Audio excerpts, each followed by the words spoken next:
ప్రభువు మీతో నుండనగాక. పునీత లూకా వ్రాసిన శుభవార్తలోని భాగము.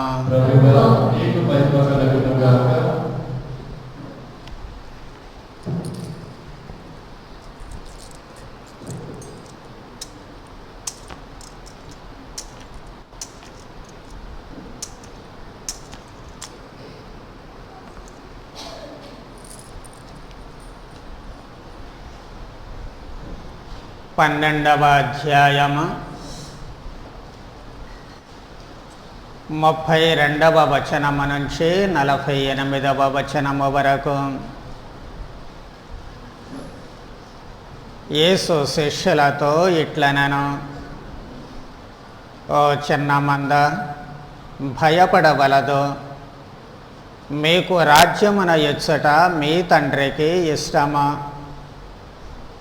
మీ ఆస్తులను అమ్మి దానము చేయడం, మీ కొరకు చినిగిపోని సంచులను సమకూర్చుకొనడం, మీ సంపదను పరలోకమున పదిలపరచుకొనడం. చెమ్మట పురుగులో తినివేయవు. మీ సంపద ఉన్న చోటనే మీ హృదయముండను. మీ నడుముల కట్టుకొనడు, మీ దీపములను వెలుగుచుండనుండు. తమ యజమానుడు వివాహ మహోత్సవము నుండి తిరిగి వచ్చి తలుపు తట్టగానే తలుపు తీయుటకు ఎదురుచూచు వారి వలె ఉండడు.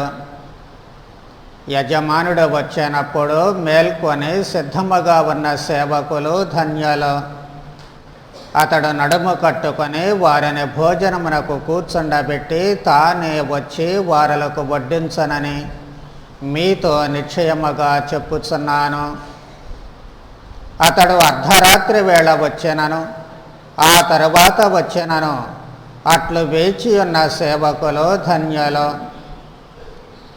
దొంగ ఏ గడియలో వచ్చనో ఇంటి యజమానునికి తెలిసిన ఎడల అతడు మేల్కొనయుండి తన ఇంటికి కన్నము వేయనియ్యడని తెలుసుకొనడు. కనుక మీరు సిద్ధపడి ఉండడు. ఏలయన మనుష్య కుమారుడు మీరూహింపని గడియలో వచ్చను. ప్రభు, మీరీ ఉపమానమున మాకు మాత్రమేనా, లేక అందరికీ చెప్పుచున్నారా అని పేతురు ప్రశ్నించాను. అందుకు యేసు ఇట్లనెను, విశ్వాసపాత్రుడను వివేకవంతుడనైన సేవకుడు ఎవడు? యజమానునిచే తన ఇంటి వారికి భోజనము వేళకు పెట్టుటకు నియమింపబడిన వాడే. యజమానుడు ఇంటికి తిరిగి వచ్చినప్పుడు తన కర్తవ్యమునందు నిమగ్నుడైన సేవకుడు ధన్యుడు. అట్టి వానికి తన సమస్తముపై యాజమాన్యమునసుగనని మీతో నిశ్చయముగా చెప్పుచున్నాను. కానీ యజమానుడు చాలా కాలమునకు గాని తిరిగి రాడు అని సేవకుడు తనలో తాను అనుకొని తన తోడి సేవకులను కొట్టుచు తిని త్రాగి మత్తుగా పడియుండిన ఎడల అతడు ఊహింపని సమయములో యోచింపని గడియలో యజమానుడు తిరిగి వచ్చి ఆ సేవకుని చిత్రవధ చేయించి అవిశ్వాసులతో ఒకనిగా చేయను. యజమానుని ఇష్టమెరిగియు సిద్ధముగా ఉండనట్టియు అతని ఇష్టానుసారము నడుచుకొననట్టియు సేవకుడు కొరడా దెబ్బలకు గురియగును. కానీ తెలియక దెబ్బలు తినదగిన పని చేసిన వానికి అంత కఠిన శిక్ష ఉండదు. మనుష్యులు ఎవనికి ఎక్కువగా అప్పగింతరో వాని నుండి మరి ఎక్కువగా అడుగుదరు. ఇది క్రీస్తు సువిశేషము.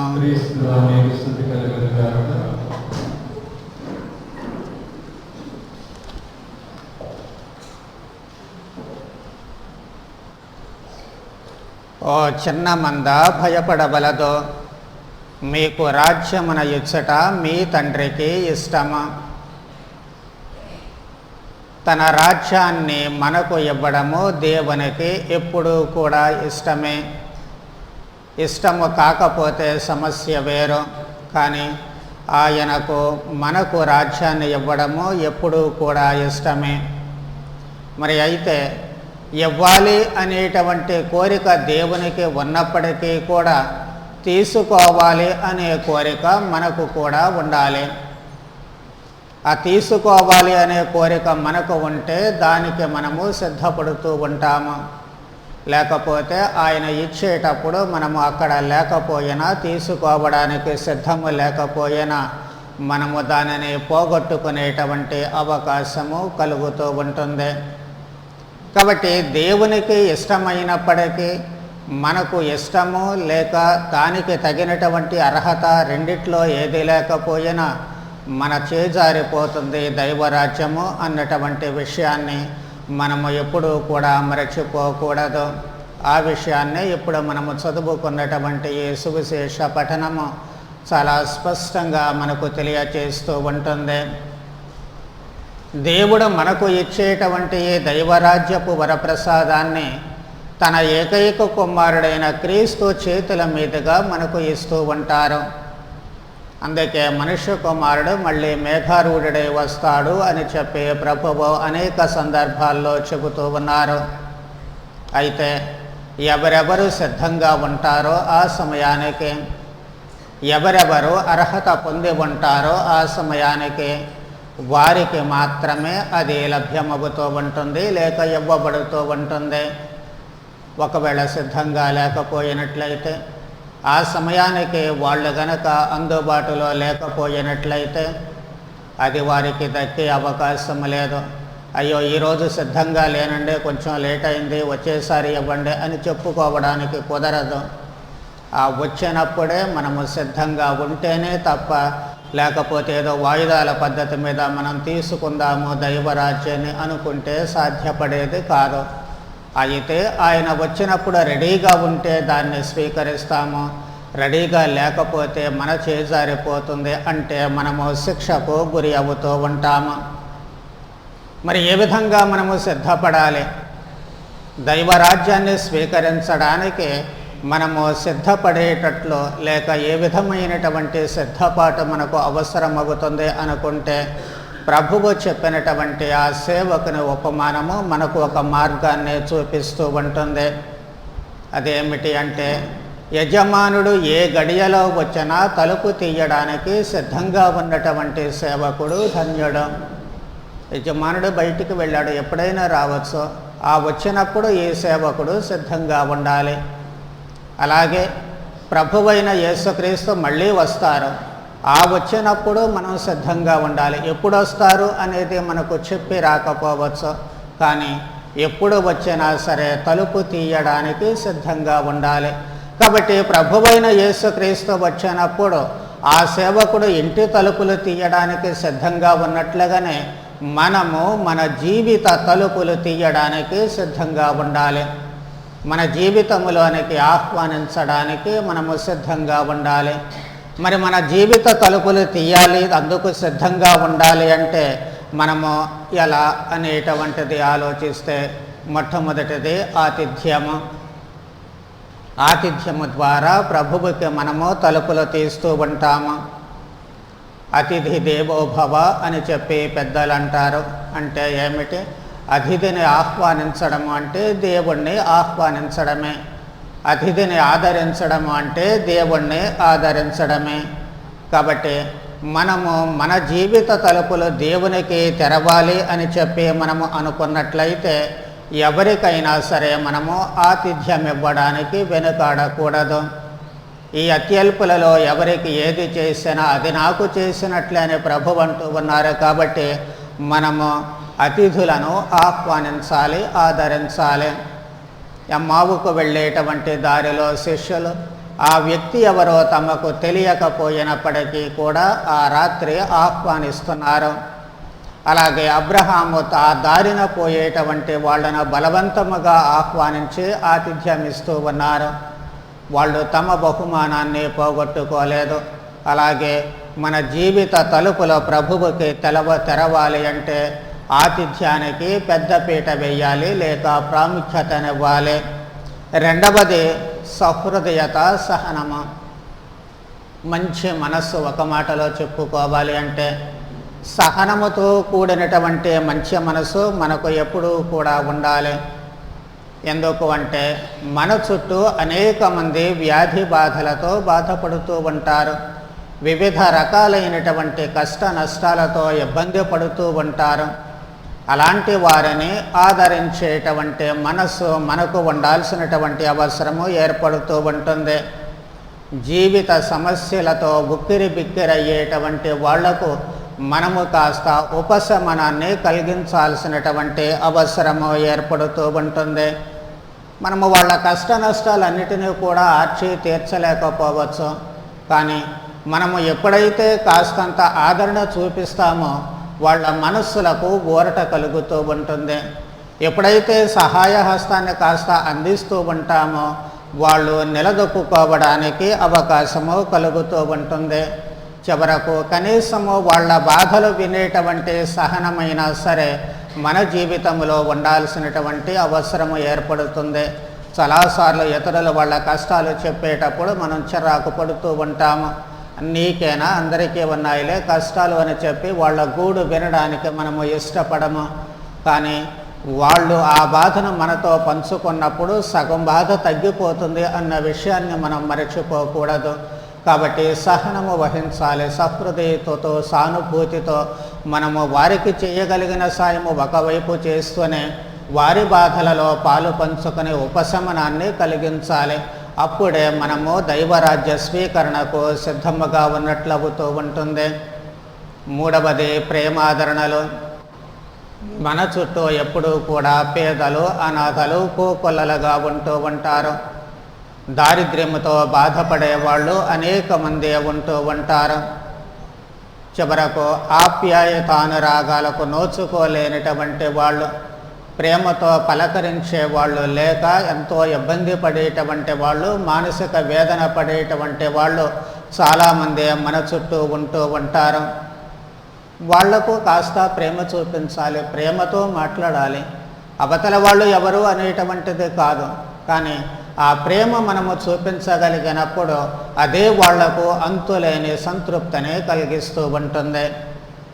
ఒకసారి నేను లీజియన్ ఆఫ్ మేరీ వాళ్లను ఖమ్మంలో ఉన్నటువంటి వృద్ధాశ్రమానికి తీసుకుని వెళితే ఒక మా అమ్మగారితో మాట్లాడేటప్పుడు, ఏమా నీకెవరూ లేరా, ఎందుకు ఎక్కడ ఉన్నావు అని చెప్పి అడిగితే ఎగాదిగా చూసి, స్వామి అంత మాటను బాకండి, నాకు 4 కొడుకులు ఉన్నారు అని చెబుతుంది. మరేమి వాళ్ళు నిన్ను పోషించలేని స్థితిలో ఉన్నారంటే అందరూ ఉన్నత స్థితిలోనే ఉన్నారు స్వామి అంటుంది.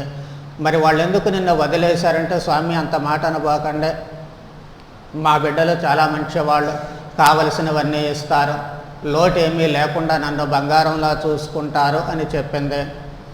నాకేం మాట్లాడాలో అర్థం కాలేదు. మరేంటమ్మా, మరి అంత బాగా చూసుకునే వాళ్ళను వదిలేసి నువ్వు ఎక్కడికెందుకు వచ్చి ఇక్కడ ఈ వృద్ధాశ్రమంలో ఉంటున్నావు అని చెప్పి ప్రశ్నించాను. అప్పుడు ఆ మా అమ్మ చిన్నగా నవ్వి చెబుతుంది, స్వామి మీరు వచ్చి ఎంతసేపు అయింది? ఓ 1/2 గంట అయిందమ్మా. ఈ 1/2 గంట సేపు నాతో మీరు ఎంత ప్రేమగా మాట్లాడుతున్నారు, ఎంత ఆప్యాయతతో మాట్లాడారు. మీకు నాకు ఏ సంబంధం లేకపోయినా సరే ఓపికగా కూర్చొని చక్కగా నాతో మాట్లాడుతూ ఉన్నారు. మాకు ఈ వయసులో కావాల్సిందే అదే స్వామి. ఇళ్ల దగ్గర వాళ్ళు అన్నీ సమకూరుస్తారు, కానీ ఎవళ్ళ పనుల్లో వాళ్ళు మిగిలిపోతారు, పలకరించే దిక్కు ఉండదు. అదే ఎక్కడుంటే మీ బోటి వాళ్ళు చాలామంది వస్తూ ఉంటారు, చాలా ప్రేమ చూపిస్తుంటారు, ఆప్యాయతతో పలకరిస్తూ ఉంటారు. అదే మాకు కావాలి, దానికోసమే నేను అసలు ఇక్కడ ఉంటున్నాను స్వామి అని చెప్పి ఆమె చెబుతూ ఉన్నారు. అలాంటి వాళ్ళు మన చుట్టూ చాలామంది ఉంటూ ఉంటారు. ఇళ్లలో అందరితో కలిసి ఉంటూనే ఒంటరిగా ఉండేటువంటి వాళ్ళు చాలామంది ఉంటారు. మరి ఇలాంటి వ్యక్తులను మనకు సమయము దొరికినప్పుడు, అవకాశము దొరికినప్పుడు కాస్త ప్రేమగా పలకరించాలి, కాస్త ఆప్యాయతగా పలకరించాలి. చాలు, మనమేమీ ధనధాన్యాలు కనకరాశులు ఇవ్వాల్సినటువంటి అవసరం లేదు, కానీ ఆ ప్రేమాప్యాయతానురాగాలు చూపించగలిగితే చాలు. అవి ఎవరికి చూపిస్తున్నామో వాళ్లకు కాదు, కానీ వాళ్ళ స్థానంలో ఉన్నటువంటి ప్రభువైన యేసుక్రీస్తుకు చూపిస్తున్నాము అన్నటువంటి సత్యాన్ని మనము ఎప్పుడూ కూడా మరిచిపోకూడదు. కాబట్టి వాళ్ళు అలాంటి వాళ్ళు. మరి కొంతమంది నిరాశ నిస్పృహలకు లోనైనటువంటి వాళ్ళు, దారి తెన్ను కానరాక చీకటిలో ఉండేటువంటి భవిష్యత్తు అంతా అంధకారముగా మిగిలిపోయేటువంటి వ్యక్తులు ఉంటారు. వాళ్లకు కూడా జీవితాన్ని మీద ఆశ కల్పించాలి, భరోసా కల్పించగలగాలి. పర్వాలేదు, ముందుకెళ్ళు, నీకు తోడు మేముంటాము అన్నటువంటి భావన వారికి అందించగలగాలి. అలాంటి ధైర్యాన్ని అందిస్తే వాళ్ళు జీవితంలో ముందుకు వెళ్ళడానికి అవకాశము కలుగుతూ ఉంటుంది. ఈ విధముగా మనము ప్రేమాదరణలు చూపించినప్పుడు మనము మన జీవితాలను సిద్ధముగా ఉన్నట్లు ప్రభువైన యేసుక్రీస్తుకు వీటి ద్వారా మనము మన జీవిత తలుపులు తెరుస్తూ ఉంటాము. రెండవ లక్షణము మనము సిద్ధముగా ఉండడానికి అవసరమైనటువంటిది దేవునికి మనకు మధ్య ఉన్నటువంటి సంబంధాన్ని సజీవముగా ఉంచగలగాలి. దేవుడికి మనకి ఎలాంటి సంబంధము ఉంది? ప్రభువైన యేసుక్రీస్తు పరలోక ప్రార్థన నేర్పేటప్పుడు పరలోకమందున్న మా తండ్రి అని చెప్పి, దేవుడికి మనకి తండ్రి బిడ్డల సంబంధము ఉంది అని చెప్పి స్పష్టం చేస్తూ ఉన్నారు. మరి ఆ సంబంధాన్ని కాపాడుకోవాలి. విశ్వసనీయుడైనటువంటి సేవకుడు ఎవరో ప్రభువు చెబుతూ ఉన్నారు. సమయానికి అన్నీ కూడా చేయగలిగినటువంటి వ్యక్తే. కాబట్టి బిడ్డలమ్మగా మనము ఈ లోకములో దైవ చిత్తాన్ని తెలుసుకొని తదనుగుణముగా జీవించాల్సినటువంటి అవసరము ఏర్పడుతూ ఉంటుంది. మనము కూడా ఈ క్రీస్తు ప్రభువు మాదిరిగా ప్రభువు తన దివ్యత్వాన్ని ప్రదర్శించినప్పుడు ఏ విధమైనటువంటి దివ్యత్వాన్ని మిగిలినటువంటి మోషే ఏలీలు పొందుతూ ఉన్నారు, అలాగే మనము కూడా దేవుని కుమారులుగా పొందుతాము అన్నటువంటి సత్యాన్ని మనము ఎప్పుడు గమనించాలి. కాబట్టి దేవుని బిడ్డలుగా మాత్రమే జీవించాలి. నేను దేవుడి కుమారుడిని, కుమార్తెను అన్నటువంటి భావన మనకు ఉంటే ఆ విధముగా జీవించడానికి అవకాశము కలుగుతుంది. ఎలా జీవించాలి అంటే దేవునికి ఇష్టమైనటువంటి పనులు మనం చేస్తూ జీవించాల్సి ఉంటుంది. దేవుడు మన తండ్రి అయితే అమ్మా నాన్నలకు ఇష్టమైన పనులు మనం ఎలా చేస్తామో అలాగే దేవుడికి కూడా ఇష్టమైనటువంటి పనులు చేయాల్సిన అవసరం ఉంటుంది. మరి దేవుడికి ఇష్టమైనటువంటి పనులు ఏమిటి అంటే మొట్టమొదటిది దేవునికి దైవారాధనకు మన జీవితంలో ప్రాముఖ్యత ఇవ్వాల్సినటువంటి అవసరము ఏర్పడుతూ ఉంటుంది. ప్రతిరోజు ఖచ్చితంగా దేవుని కోసము కొంత సమయాన్ని కేటాయించాలి. దేవాలయానికి అవకాశం ఉన్నప్పుడు వస్తూ ఉంటాం, అవకాశం లేకపోయినప్పటికీ ఇంట్లో ఉన్నప్పటికీ కూడా దేవుని కోసం కొంత సమయాన్ని కేటాయించాలి. వ్యక్తిగతంగా ప్రతి ఒక్కరూ ఉదయం లేచిన దగ్గర నుంచి ప్రతి పనికి ముందు వెనుక చిన్న ప్రార్థన చేసుకోవాలి. అలాగే రాత్రి పడుకోబోయే ముందు ఖచ్చితంగా కుటుంబం అంతా కలిసి బైబిల్ గ్రంథాన్ని 5 నిమిషాల పాటు చదువుకొని చిన్న ప్రార్థన చేసి పడుకోవాలి.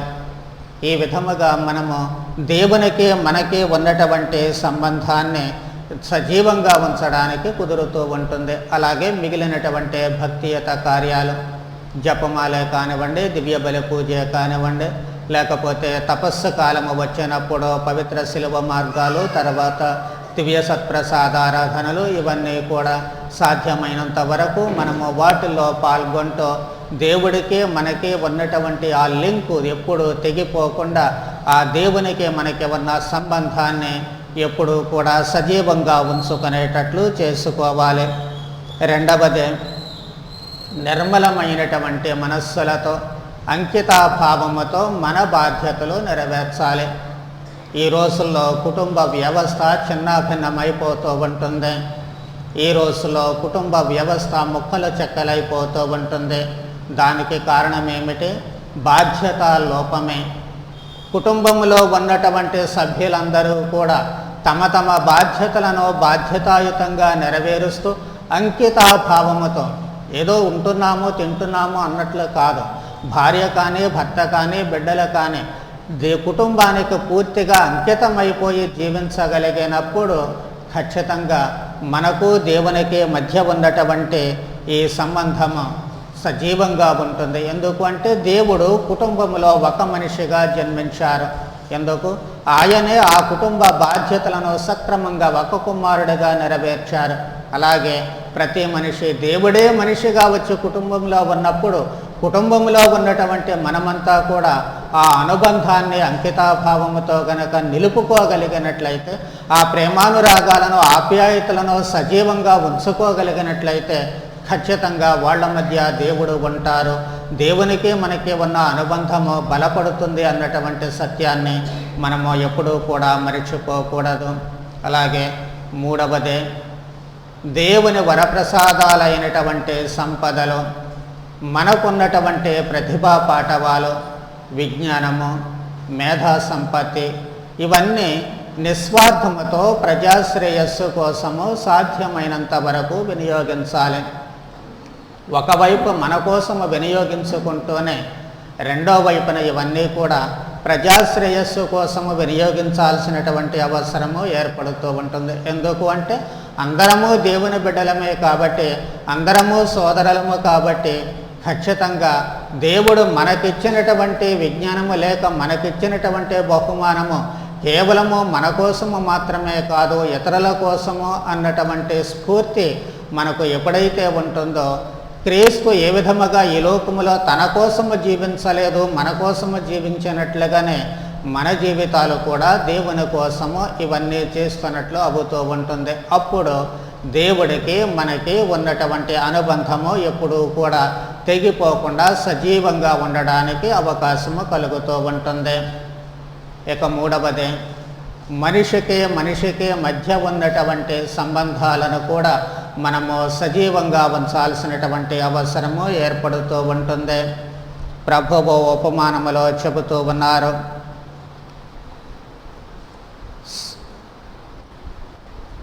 యజమానుడు చాలా కాలమునకు గానే తిరిగి రాడు అని సేవకుడు తనలో తాను అనుకొని తన తోడి సేవకులను కొట్టుచూ తిని త్రాగి మత్తుగా పడి ఉండిన ఎడల అతడు ఊహింపని సమయంలో యోచింపని గడియలో యజమానుడు తిరిగి వచ్చను.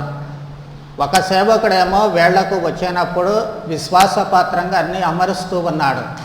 రెండో వాడు ఏం చేస్తూ ఉన్నాడు, ఎప్పటికో కదా వచ్చేది అని చెప్పి ఆయన కనీసము తాగి అక్కడ పడున్నా కొంతవరకు పర్వాలేదు, కానీ తన తోడి సేవకులను కొడుతూ ఉన్నాడు, తిడుతూ ఉన్నాడు, వాళ్ళను ఇబ్బంది పెడుతూ ఉన్నాడు. కాబట్టి ఈ రెండవ సేవకుడు ఏ విధముగా అయితే శిక్షకు గురి అవుతూ ఉంటాడో, అలాగే మన మధ్య గనక అనుబంధాలు సంబంధాలు తెగిపోవడానికి మనము కారణభూతులమైనప్పుడు ఖచ్చితంగా మనకు శిక్ష ఉంటుంది అనేది మరచిపోకూడదు.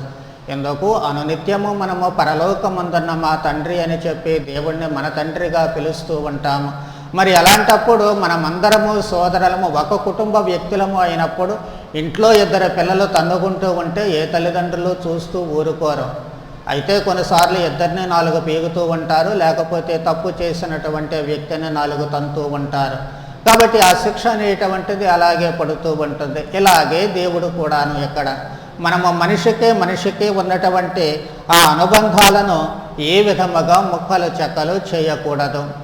ఎవరికి వాళ్ళము స్వార్థ బుద్ధితో, ఇదిగో ఈశావు యాకోబుల మధ్య ఉన్నటువంటి ఆ అనుబంధము కేవలము భోజనం కోసము అక్కడ తెగిపోతూ ఉంటుంది, ముక్క చెక్కలైపోతూ ఉంటుంది.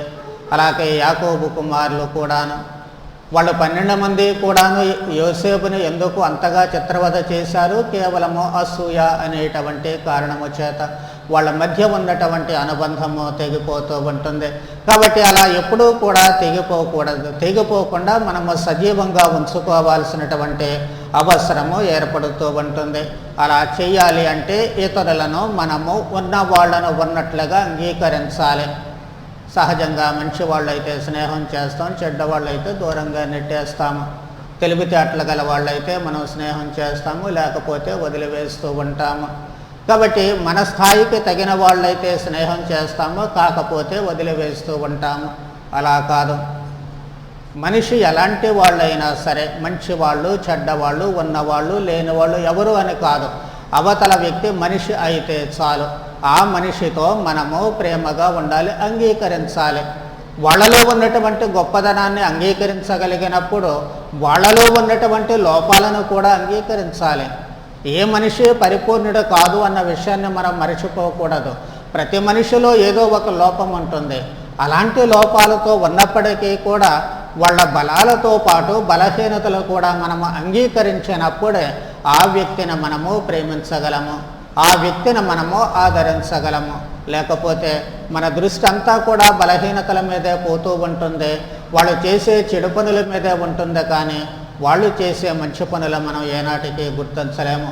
లేదు వాళ్ళు చెడ్డవాళ్లే అనుకోండి, వాళ్లతో మనము సన్నిహితంగా ఉండేటువంటి నేపథ్యంలో నిజంగా మనం మంచివాళ్ళమైతే కనీసము మన దగ్గర ఉన్నంతసేపు అయినా వాళ్ళు చెడును గురించి ఆలోచించడానికి అవకాశము ఉండదు.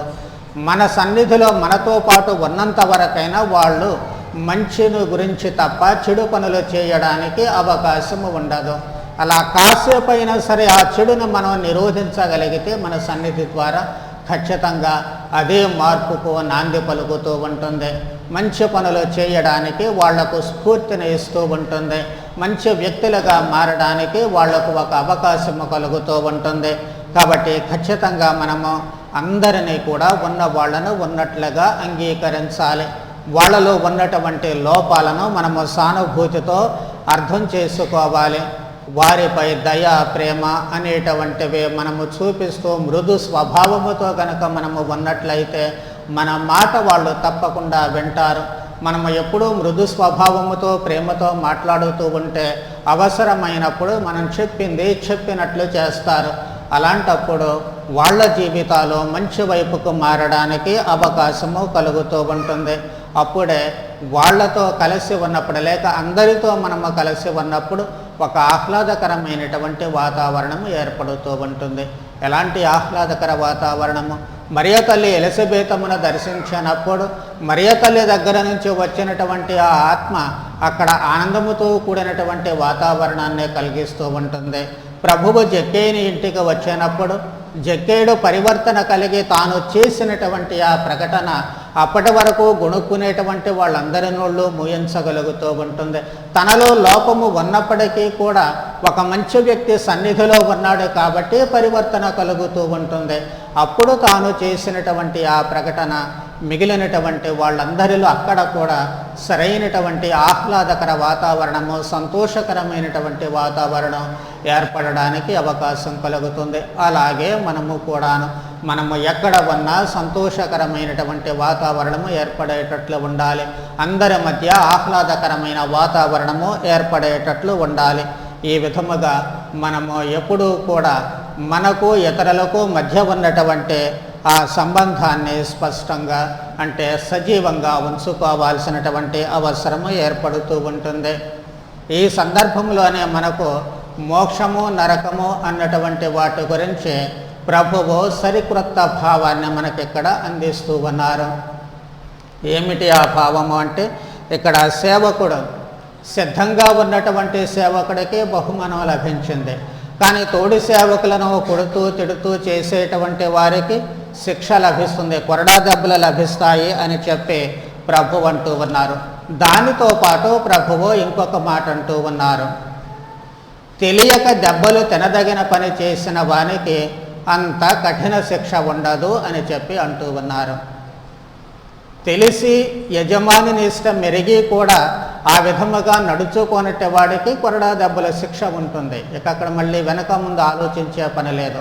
కానీ యజమానిని ఇష్టము తెలియని తనముతో పొరపాటు చేసినప్పుడు అంత శిక్ష ఉండదు అని చెప్పి ప్రభువు స్పష్టం చేస్తున్నారు.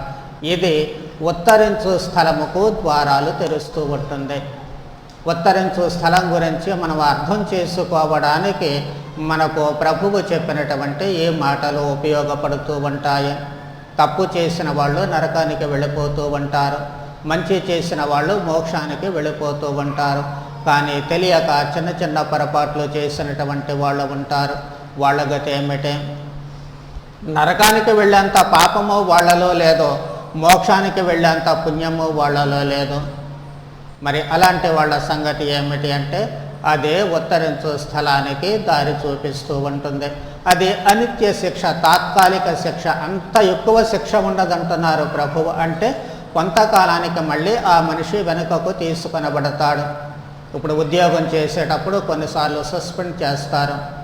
సస్పెండ్ చేయడం అంటే ఏమిటి? చేసినటువంటి తప్పుకి కొంతకాలము విధుల నుంచి తప్పిస్తూ ఉంటారు. ఆ తర్వాత మళ్ళీ విధుల్లోకి చేర్చుకుంటూ ఉంటారు. అదే డిస్మిస్ చేస్తే, తొలగించేస్తే ఇక మళ్ళీ ఆ ఉద్యోగంలోకి తీసుకునేటువంటి అవకాశం ఉండదు.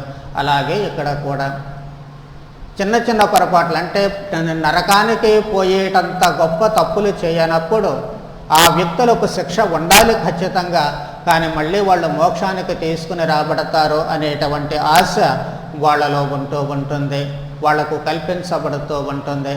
అందుకే ప్రభువు చెప్పినటువంటి ఈ మాట ఆధారంగానే సత్యశ్రీ సభ మనకు ఈ ఉత్తరించు స్థలం యొక్క సిద్ధాంతాన్ని అందిస్తూ ఉంటుంది. అందుకే మనము ఎప్పుడూ కూడా ఉత్తరించు స్థలంలో ఉన్నటువంటి వాళ్ళు తమకు తాము ఏమీ చేసుకోలేరు, శిక్షను అనుభవించడము తప్ప వాళ్ళపై దయా కనికరము ప్రేమ చూపించమని మనము ఎప్పుడూ కూడా ఉత్తరించు స్థలంలో ఉన్నటువంటి ఆత్మల కోసము ప్రార్థన చేయాల్సి ఉంటుంది. అందుకే నవంబర్ 2వ తేదీన తల్లి శ్రీ సభ ఒక ప్రత్యేకమైనటువంటి రోజును ఏర్పాటు చేసి వాళ్ళ కోసము మనము ప్రార్థించాలి అని చెప్పి కోరుతూ ఉంటుంది.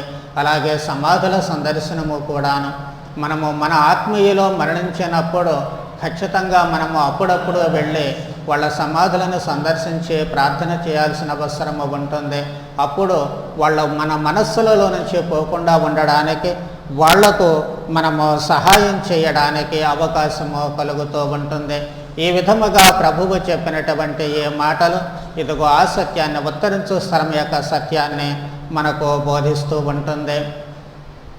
అందుకే ఎప్పుడు కూడా సిద్ధముగా ఉండాల్సినటువంటి అవసరము మనకు ఏర్పడుతూ ఉంటుంది. నాకు చిన్న కథ జ్ఞాపకం వస్తూ ఉంటుంది. ఒకసారి ఒక మనిషి మృత్యువుతో, అంటే మరణముతో ఒప్పందం చేసుకుంటాడు. అదేమిటి అంటే, నీవు వచ్చేటప్పుడు నాకు ముందే సంకేతాలు పంపించాలి, నాకు సంకేతపు దూతలను పంపించి ఆ తర్వాత నీవు నన్ను తీసుకుని వెళ్ళవచ్చు అని చెప్పి ఒప్పందం చేసుకుంటాడు. సరేనని చెప్పి మరణము కూడా ఒప్పుకుంటుంది. చాలా కాలం గడిచిపోతుంది. ఈ లోపల ఆయన సంపాదన మీద పడుతూ ఉంటాడు. బోళ్ళంతా సంపాదించాడు. సంతోషంగా తింటూ త్రాగుతూ హాయిగా ఆనందంగా గడుపుతూ ఉంటాడు. ఒకరోజు అనుకున్నాడు, మరి నేను ముసలి ప్రయాణకు వచ్చాను కాబట్టి నా దగ్గర ఉన్నటువంటి ఈ ధనమంతా కూడా నా తర్వాత అందరూ తన్నుకోకుండా ఎవరికి ఎంత అనేటువంటిది నేను లెక్కలు చూసి పెడతాను అని చెప్పి అనుకొని సంపాదన అంతా ఒకచోట ప్రోగు చేసి అక్కడ కూర్చొని వ్రాయడం మొదలు పెడతాడు. ఆయన తలుపు వేసేలోపే గబగబా మరణం వచ్చి ఆయన భుజాన్ని వేసుకొని పోతూ ఉంటుంది. ఈయనకు పిచ్చి కోపం వస్తుంది. గట్టిగా కేకలేస్తాడు మరణం మీద, నీవు మన ఒప్పందాన్ని మీరుతూ ఉన్నావు, ఇది చాలా అన్యాయము. నీవు నాకు ఒక్కసారి కూడా ఏమీ హెచ్చరికలు చేయకుండా ఠకీమని వచ్చి నన్ను తీసుకెళ్ళిపోతే ఎట్లా కుదిరితే, నేను చేయాల్సిన పనులు చాలా ఉన్నాయని చెప్పి గట్టిగా అరుస్తాడు. మరణము చిన్నగా నవ్వి చెబుతూ ఉంటుంది, నాయన నీకు చాలా హెచ్చరికలే పంపించాను కానీ నువ్వు పట్టించుకోలేదు అంటుంది. నాకెప్పుడు పంపించావు, అన్ని అబద్ధాలు చెబుతున్నావు అని చెప్పి మళ్ళీ అరుస్తాడు. అప్పుడు ఆ మరణము ఆయన్ని అలాగే మోసుకుని వెళ్ళి ఒక నిలువుట అద్దం ముందు నుంచోబెడుతుంది. నాయన చూడు నీ ప్రతిబింబాన్ని అని. నీకు ఇప్పుడు సరిగ్గా కనపడటంలా, నీ ప్రతిబింబాన్ని నువ్వే చూసుకోలేకపోతున్నావు. అంటే నీ చూపులో తేడా వచ్చింది, నీ జుట్టు చూడు నెరిసిపోయింది, నీ ముఖం అంతా ముడతలు పడిపోయాయి. నీవు ఇదివరకు నిఠారుగా టీవీగా ఉండేవాడివి, ఇప్పుడు వంగిపోయావు. కాబట్టి ఈ శరీరములో వచ్చేటువంటి మార్పులన్నీ కూడా నీవు మరణానికి దగ్గరవుతున్నావు అనేటువంటి సంకేతాలు. ఇంతకంటే సంకేతాలు నీకు ఇంకేం కావాలి? కాబట్టి నా వంతు బాధ్యతను నేను నెరవేర్చాను, కానీ నువ్వు ఎప్పుడు దాని గురించి ఆలోచించాల. అయ్యో నాలో ఈ మార్పు వస్తుంది, నేను మరణానికి దగ్గర అవుతూ ఉన్నాను. ఈ శరీరంలో కలిగే ప్రతి మార్పు నాకు ఒక గురుతు, నాకు ఒక సంకేతం అన్నటువంటి విషయాన్ని నువ్వు ఎప్పుడూ పట్టించుకోవాలా.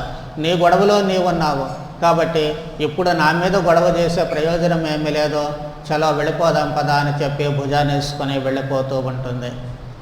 మన జీవితాలు కూడా అంతే.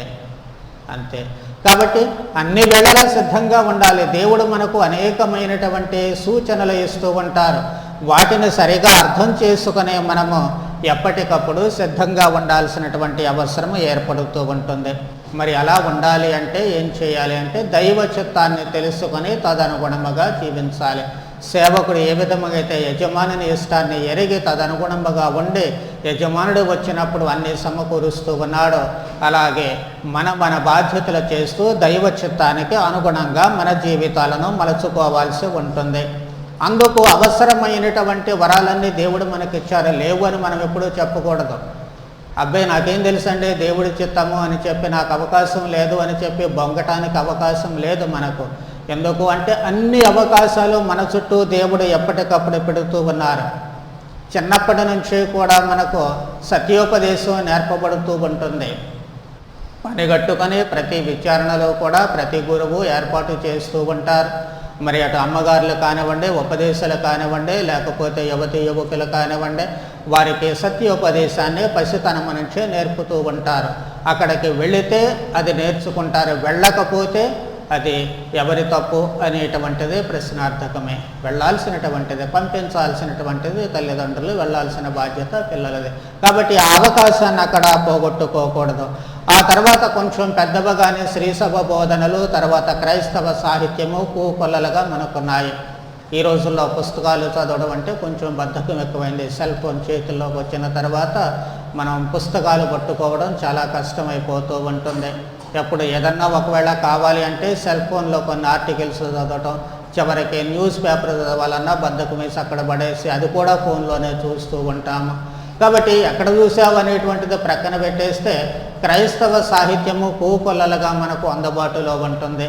ఫోనే పట్టుకోండి, కానీ ఇంటర్నెట్లో కొట్టుకుంటే బోల్డంత సాహిత్యం, క్రైస్తవ సాహిత్యాన్ని గురించి, పునీతుల గురించి బోల్డంత తెలుస్తూ ఉంటుంది. దివ్య సంస్కారాల గురించి ఇంకా ఎక్కువగా తెలుసుకోవాలి అంటే దాంట్లో ఉంటుంది.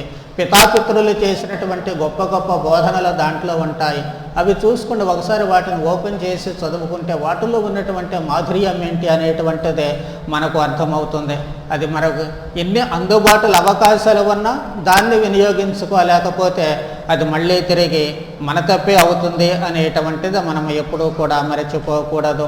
అదేవిధముగా మూడవదే, తమ ప్రసంగాల ద్వారా కానివ్వండి, లేకపోతే మన జీవితాలను అబ్జర్వ్ చేయడం ద్వారా కానివ్వండి, మనలను మంచి మార్గంలో నడిపించడానికి గురువులు ఉన్నారు.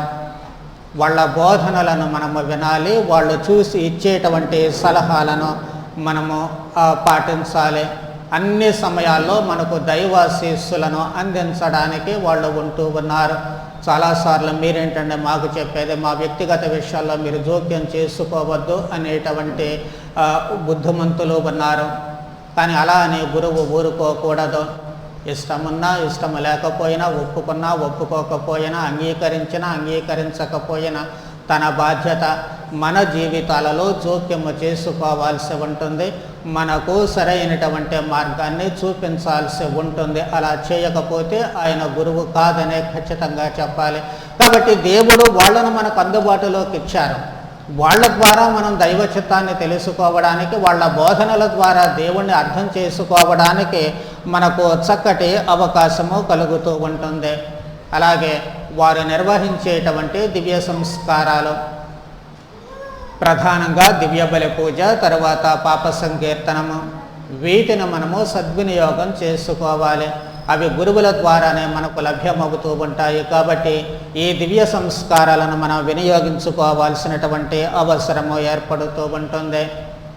ఆ తర్వాత మన తల్లిదండ్రులు అనునిత్యము మనలను కంటికి రెప్పలా కాపాడుతూ ఉంటారు. మనం చేసేటువంటి పనులను ఎప్పటికప్పుడు గమనిస్తూ మంచి చెడులను తెలియచేసి మనలను మంచి మార్గంలో పెట్టడానికి, మనం ఎంత పెద్దవాళ్ళమైనా సరే మన అమ్మ నాన్నలు మనకు సలహాలు ఇస్తూనే ఉంటారు.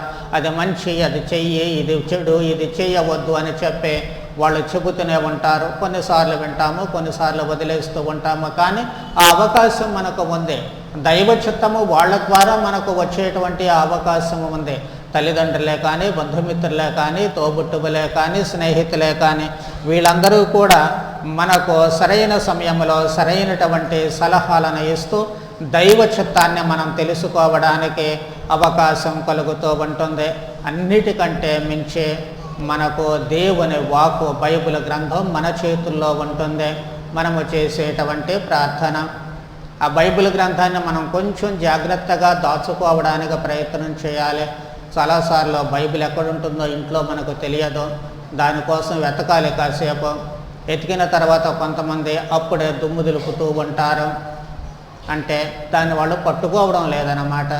మనము కేవలము దేవాలయానికి వచ్చినప్పుడే కాదు, కానీ ఇంట్లో ఉన్నప్పుడు ప్రతిరోజు దాకా చెప్పినట్లు మనం బైబిల్ గ్రంథాన్ని చదువుకొని చిన్న ప్రార్థన చేసుకుంటే దైవ ప్రేరణ మీకు కలుగుతూ ఉంటుంది, దైవ చిత్తం ఏమిటో మనకు తెలుస్తూ ఉంటుంది. కాబట్టి ఇవన్నీ కూడా ప్రభువు మనకు ఇచ్చినటువంటి అవకాశాలు, ఇచ్చినటువంటి సంకేతాలు.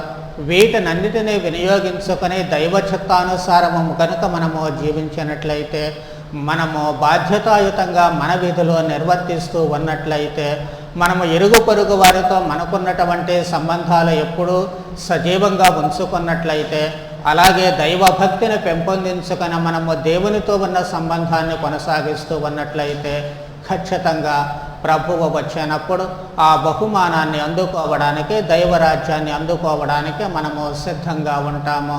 నిత్యానందము, నిత్య జీవము మనకు దక్కుతుంది. ఇలా సిద్ధంగా లేకపోతే చేజేతులా మనము అన్నీ ఉండి కూడా మనము పోగొట్టుకున్నటువంటి నిర్భాగ్యులమయ్యే ప్రమాదం ఏర్పడుతూ ఉంటుంది. కాబట్టి అలాంటి ప్రమాదానికి గురి కాకుండా ప్రభువు వచ్చినప్పుడు సిద్ధముగా ఉండడానికి ఎప్పటి వరకు మనం ధ్యానం చేసినటువంటి అంశాలన్నిటినీ కూడా మధ్యలో ఉంచుకొని వాటిని అనుసరిస్తూ సంతోషముతో ప్రభువు దగ్గర ఆ దైవరాజ్య బహుమానాన్ని అందుకోవడానికి సిద్ధంగా ఉందాం. అందుకు అవసరమైన మనస్తత్వాన్ని, వరానుగ్రహాలను దయచేయమని ప్రార్థన చేద్దాం. పితా పుత్ర పవిత్రాత్మ నామమున.